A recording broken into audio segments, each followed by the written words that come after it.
যে খবরের দিকে নজর রাখতে হচ্ছে, ভর সন্ধে ইসলামপুরের গুঞ্জেরিয়ায় ছিনতাই, ব্যবসায়ীকে মারধর করে টাকা লুট। বাড়ির কাছে ঘিরে ধরে হামলা 4 দুষ্কৃতীর, বেধড়ক মারে গুরুতর জখম ব্যবসায়ী।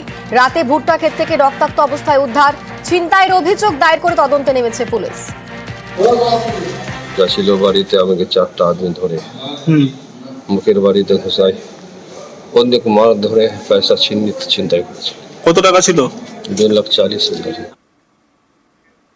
হুগলির হরিপালে ব্যবসায়ী অপহরণের কিনারা। বুধবার ব্যবসায়ীকে অপহরণের পর মুক্তিপণ দাবি। বাড়িতে ফোন করে 5 লক্ষ টাকা মুক্তিপণ দাবি। তদন্তে নেমে একদিনেই অপহরণের কিনারা করল পুলিশ। মোবাইলের টাওয়ারের লোকেশন ট্র্যাক করে কিনারা। গতকাল পান্ডুয়ার বাড়ি থেকে উদ্ধার ব্যবসায়ী। পুলিশের জালে 5 দুষ্কৃতী এবং বাজেয়াপ্ত গাড়িও। ব্যবসায়িক শত্রুতার জেরেই অপহরণ বলে জানিয়েছে পুলিশ। ব্যবসায়িক পুরনো কারণে 5 লক্ষ টাকার আর কোনো একটি টাকার লেনদেনের ব্যাপারে ঝামেলার কারণেই এরা একে কিডন্যাপ করেছিল এবং মুক্তিপণ দাবি করেছিল। থানায় এরা প্রথমে জানায় না, রাত্রি 10:30টার সময় জানায় এবং 10:30টায় খবর পাওয়ার 4 থেকে 4.5 ঘন্টার মধ্যে আমরা এনাকে উদ্ধার করেছি এবং দোষীদের আমরা অ্যারেস্ট করেছি। আমরা বোলেরো গাড়িটাও সিজ করেছি, যে বোলেরো গাড়িতে করে এরা 5 জন শুকুর আলীকে নিয়ে গেছিল। আবারও রাজারহাটে পুকুর ভরাট করে প্রমোটিং এর ছক। এ নিয়ে প্রতিবাদ করলে প্রমোটার হুমকি দেন বলে অভিযোগ, যদিও তিনি মানতে নারাজ। আপনি দিতে পারেন না, প্রথম কথা মাটিগুলো এখানে ফেলে দিয়ে তোমরা চলে যাও।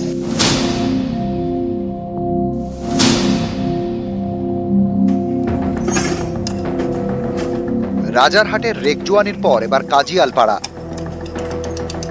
আবারও পুকুর ভরাট, একেবারে দিনে দুপুরে। ভ্যানে করে আনা হচ্ছে মাটি, সেই মাটি ফেলা হচ্ছে পুকুরে। দেখছি এখন তো কিভাবে ভরাট করছে আমরা দেখতে পাচ্ছেন। আপনারা কি বাধা দিয়েছিলেন? হ্যাঁ, বলেছিলাম মাছ পিটিয়ে আনার জন্য পাড়ার থেকে। এর পিছনে কারা আছে কি করে বলি বলুন তো, মাথা না হলে হয়? রাজারহাটের বিষ্ণুপুর 1 নম্বর গ্রাম পঞ্চায়েতের কাজিয়ালপাড়া। স্থানীয়দের দাবি, সম্প্রতি এখানে একটি পুকুর কেনেন প্রমোটার গোবিন্দ নন্দী। সেই পুকুর প্রথমে টালি দিয়ে ঘেরেন, এরপর পুকুরে মাটি ফেলে ভরাটের কাজ শুরু। এর প্রতিবাদ করেন স্থানীয়রা। অভিযোগ, এরপরেই জোটে প্রমোটারের হুমকি। আজকে দেখা গেল আপনি প্রতিবাদ করতে গিয়ে হুমকির সম্মুখীন। হ্যাঁ, আমাকে তো বললো আমার কোনো ভয় নেই, যা পারে করবে, কিচ্ছু করতে পারবে না। আমার যা পারে করবে, আমাদের পড়াশোনা আছে, পড়াশোনার উপর ভরসা আছে। আমাকে যদি কিছু করতে পারে করে নেবে, ওরা দেখে নেবে।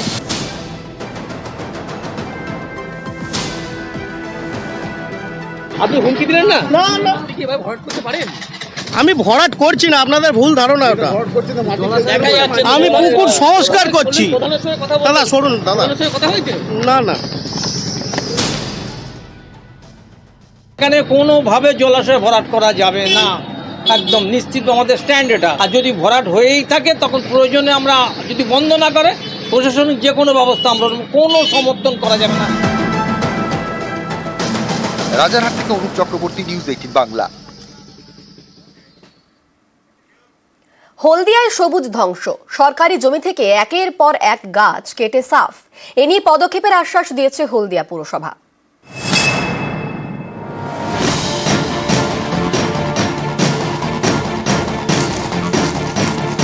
রাস্তার পাশে গাছ, সেই গাছেই কোপ। পূর্ব মেদিনীপুরের হলদিয়া, এখানেই রয়েছে শিল্প তালু। অভিযোগ, এমন একটি জায়গায় একের পর এক গাছ কাটা হচ্ছে। এরপর জায়গা দখল, কোথাও তৈরি হয়েছে বাড়ি, কোথাও আবার ঝুপড়ি ঘর। এটা যেমন হলদিয়া মহকুমা শাসকের অফিসের পাশের রাস্তা, দুর্গাচক এলাকা। এমন একটি জায়গায় সরকারি জমির উপর একের পর এক গাছ, সেই গাছই কেটে ফেলা হয়েছে। এ নিয়ে সাফাই দিয়েছেন অভিযুক্ত। গাছ হেলে গেছিল, ছোট একটা আম গাছ ছিল আর আমরা গাছ ছিল, একটা ঝড় হয়েছিল, আরো পুরো হেলে গেছিল। টালি 4টা ভেঙে গেছে, আবার ফেলি দিয়ে আবার টালি চেঞ্জ করছে। সেই জন্য কাটছো কবে? অনেকদিন হয়েছে। এটা তো এইচডির জায়গা নাকি? এটা এসডিও জায়গা নয়, এটা পৌরসভার জায়গা, কিন্তু এবার আমরা ছোটবেলা থেকে এখানে আছি, থাকবো কোথায়। হঠাৎ করে আমার চোখে পড়লো গাছ গড়িয়া পড়ে আছে এসডিও অফিসের ভিতরে। কিছু লোক ওখানে বসবাস করে, কোথাকার লোক আমরা জানি না। তো আমি এবার গাছ কাটছি, যেহেতু ওনাকে জিজ্ঞেস করলাম, বলে হ্যাঁ আমি গাছ কেটেছি, গাড়ি রাখবো বলে। যেটি যেহেতু ডেভেলপমেন্ট অথরিটির জায়গা, ওনারা একটু দেখবে।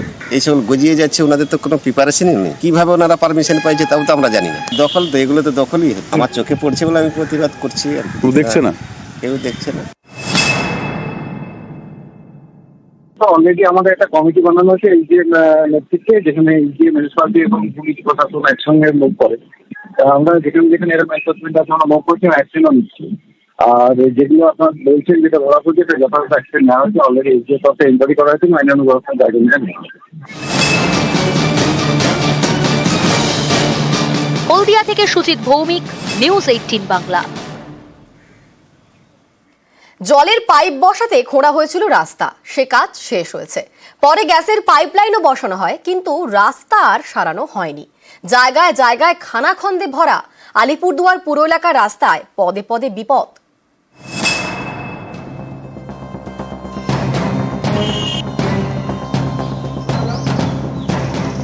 রাস্তায় কোনো পিচই নেই।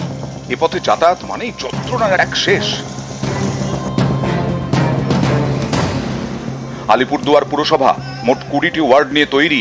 গত বছর থেকে বাড়ি বাড়ি জলের পাইপলাইন পৌঁছে দেওয়ার কাজ শুরু করে পুরসভা। এর জন্য খোঁড়া হয় রাস্তা। সেই পাইপলাইন বসানোর কাজ শেষ হয়েছে।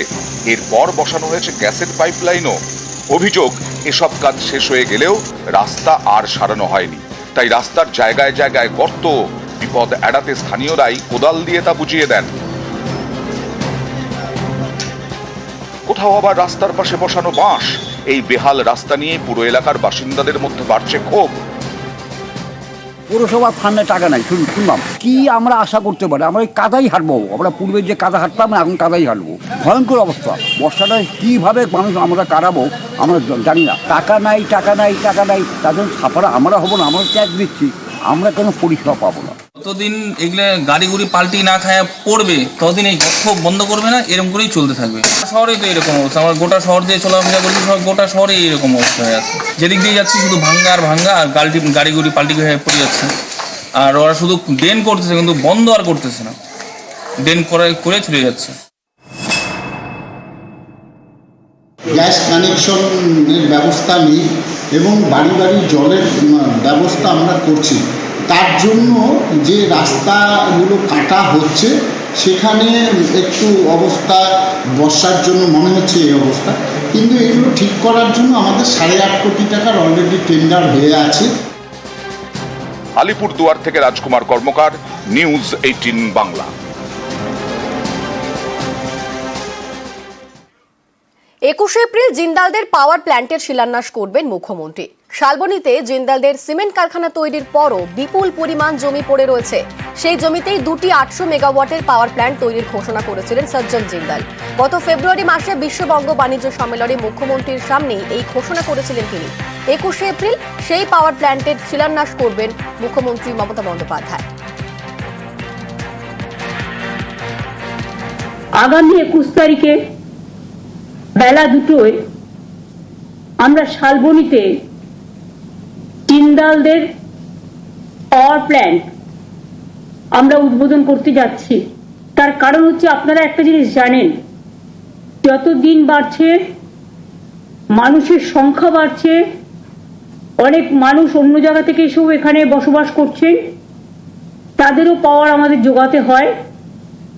ফলে কনজিউমার বেস যেটা আমরা বলি সেটা বেড়ে গেছে। 2011-তে যে সংখ্যাটা ছিল মাত্র 1,07,00,000, এখন সেটা বেড়ে হয়েছে 2,30,00,000। অর্থাৎ প্রায় পাওয়ার ইউজ করার গ্রোথ বেড়েছে 11%। আবার অন্যদিকে পাওয়ারের জন্য ইন্ডাস্ট্রি তৈরি করার জন্য ডিমান্ডও বেড়েছে।